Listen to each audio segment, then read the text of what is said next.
Si dans un mois, il y avait un référendum et qu'on dise la langue officielle du Sénégal, c'est le Wolof, ou bien la langue officielle du Sénégal, c'est l'arabe, nul ne peut devenir président de la République s'il ne parle ou écrit l'arabe ou le Wolof, les intellectuels d'aujourd'hui seront automatiquement des analphabètes. Et ce qu'on appelle les analphabètes deviennent automatiquement les intellectuels, en changeant juste une phrase dans la Constitution.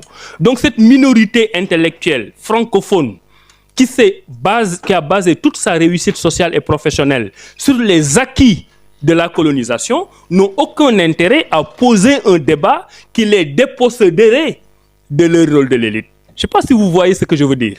C'est pour ça que quand on pose des débats pour arriver à des réformes importantes en Afrique, vos premiers adversaires, ce sont ceux qui sont dans le système, qui vivent du système, parce que c'est le système qui leur a permis d'être ce qu'ils sont.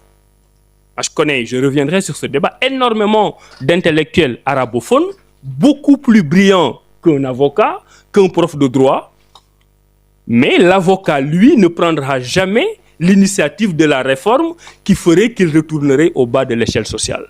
Donc il faudrait une génération qui porte ce combat pour leur dire à vous, élite, vous n'êtes pas l'élite africaine, vous êtes l'élite francophone basée sur un substrat colonial qui vous donne un certain nombre de privilèges.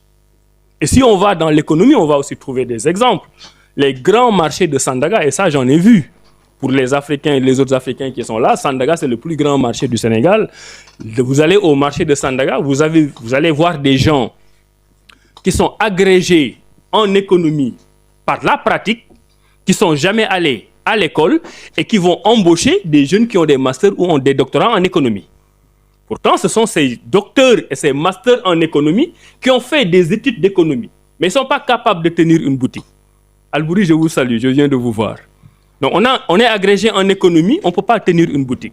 On a un master en économie, on ne peut pas tenir une boutique. Et celui qui vient du fin fond du Baol ou du Djolof tiendra une boutique qui vous donnera votre salaire. Qui est le plus intelligent? Qui est le plus ingénieux? Qui est le plus utile à la société? Mais avec une phrase dans la Constitution, on a réussi à hiérarchiser les valeurs et les intelligences. On a réussi à faire croire que l'intelligence se mesure au niveau de compréhension d'une langue allogène, alors que la véritable intelligence se mesure à la connaissance potentielle, réelle, acquise par la personne, quelle que soit la langue. Et les intellectuels, et je suis sûr que cette partie que je viens de développer va créer des difficultés.